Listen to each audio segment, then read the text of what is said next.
tata masimple igama lakhe nguZwane. uZwane waseSwatini kwenye area kuthiwa kusemfabantsu. uZwane ke family man uyaspana ukwayiyo ke nepolice forum usebenzisana ke namapolice apha emfabantsu ukwanguye nomfundisi. Ewe, so masithi kuPastor Zwane. Zalwane emakhaya egameni lika Jesu Kristu waseNazaretha.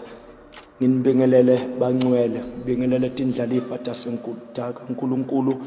Babasekhaleni bayamthemba kuPastor Zwane, wazwa kakhulu kwaye nayo luncedo xa abantu bene-emergency bayapha kuye xa befuna uthalazelwa. Ungumntu bana bekhaleni ngabatata xa befikile phaa kokwenu yazibona eza plate ningatyeli kuzo. Ewe, uPastor Zwane ngabafundisi bakhushele eza plate batyele kuzo ngokutata ke khona. Nawe xa unengxaki ungaya kuye angakunceda. uPastor Zwane bekwazi ke ufumana ikholi enzulwini zobusuku ba abantu bacela uncedo ke pekhaleni athathe ezo call kuPastor Zwane amshiye umfazi wakhe lele ahambe ayonceda abantu basekhaleni. Abuye ngentseni uPastor Zwane avasa lungiselela uphangela bise-routine yakhe lena. Every now and then uPastor Zwane ufumana izikhole ebusuku ahambe anceda nabantu basekhaleni aphinde abuye ngentseni aphangele njalo njalo. uPastor Zwane ke before atshate lo mfazi naye ngoku wakhe wabanjwa.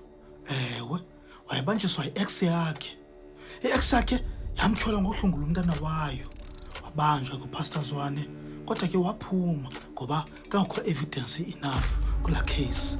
Years later ke watshata nalo mfazi anaye ngoku. Benditshilo mos uPastor Zwane akanalo ixesha lomfazi wakhe ungulonena ubusiness community avuke ngentseni aphangele. Ewe, yo, few months later umfazi kaPastor Zwane wamitha. Umfazi kaPastor Zwane wamithiswa ngenye indoda. Yo, uPastor Zwane wayiva lento wayiligeze phambene kwaye nabantu balapha ecommunitini beseyithetha amahemhem ba hanana umuntu kamfundisi umithisiwe ngubani kabani ubona sazinto. Ewe, kaloku azidlala imbetheni. Wayiphambene ligeze uPastor Zwane kodwa wacengwa yi-family member nangumama wakhe uPastor Zwane ukuba ndoda mani hlala ndoda apha emtshatweni yoze ke wenza izinto xa sekufike umntana kamtsala i-DNA test uxole dani uhlukana. Yo, namazi mos umntana ubelekwa nini. Ewe, 9 months later uPastor Zwane ke ngoko besexolile wayamkela nalento ukuba umfazi wakhe umbetrayile balungisa izinto yena nomfazi wakhe wamkhulisa la mntana. Khange kube kudala man. After few months uPastor Zwane waphinda wamithisa umfazi wakhe. Ewe, kulo mjikelo wamitha umntana wakhe. Hayi ke bahlala bobabini kulo mtshato nabantwana abahappy bonwaba. uPastor Zwane waluza umsebenzi. Hayi ngulowo mntu ke wokuhlala endlini abe busy necawa aphinde abe busy nepolice forum ancedisa apha kwi-community. Yo, khange ndiyibhilive ke lena ngoba nenze research ngesi story kodwa inyani. Umfazi kaPastor Zwane waphinda wamitha emithela enye indoda. Yo, uPastor Zwane le betrayal yamtshintsha yamenza umntu onenzondo. Ndambona ke uPastor Zwane ayingumntu uqumba agqithisele ngoba naleni into wayixolela kodwa ngaphakathi yo wayenenzondo egcwele ngumsindo kodwa engawubonakalisi. uPastor Zwane wayesiya etown eQualitex dibanela intombazana ehleli ecam kwakhe phaa eteksini wancokola yayilo hanana ba-exchange inumber. uPastor Zwane wam-invite lo mntana enkonzweni nyanke naye usisters angazitsali wa-athenda ke naye phakela nkonzo kaPastor Zwane. Emva kweservice uPastor Zwane washiyeka nalasisi. Yo, hayi nama ndiyazi wayingene yintoni wafuna ucansi phakela sisi. Ewe, wayefuna ulenzela pha ecaweni futhi sobani ke musinayo nenhloni because efana ngathi i-first date le. Hayi hanana ecaweni. Yo, uPastor Zwane wamfostela wamhlwengula. Zangonelo ukumhlwengula wamrhwitsha wambulala. Umzimba wamfaka eplastikini.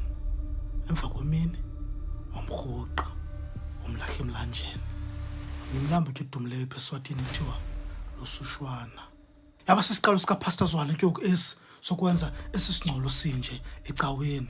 Enye yevictim zakhe wayinqoloba kuFacebook amane encokola naye every now and then wancokola kakube kudala bayi-invite ecaweni naye ke shem umntana abantu waza bayi-invite umfundisi.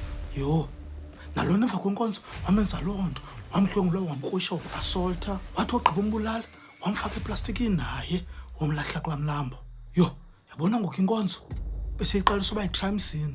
Wayesenza sure ke uPastor Zwane ukuba akashiyi evidence kuyo yonke le nto ayenzayo. uPastor Zwane kuye endlini waye-acta normal emfazini ehlale nabantwana abancokolise. Ewe ke wayebanayo isession kodwa umbona uhleli yedwa uyacinga ukumenemene isingcolo. Akacingi no-EasyBet akacingi uba yena angenza njani imali. Ewe, kaloku i-EasyBet nawe ungayenza imali uvisite la website okanye udawunlowude la app usayine up ungalibali usebenzisa ikhodi yam ethi Skelem50 xa usayina up.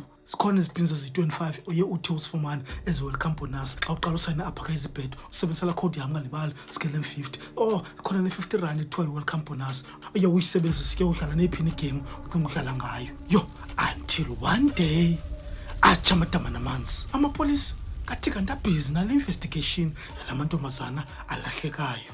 Yabona ngoku bemesemayi-4 amantombazana zii-victim zikapastor Zwane. Lona wesine, the last person becommunicate naye bebembonile abantu ehamba naye bengupastor Zwane.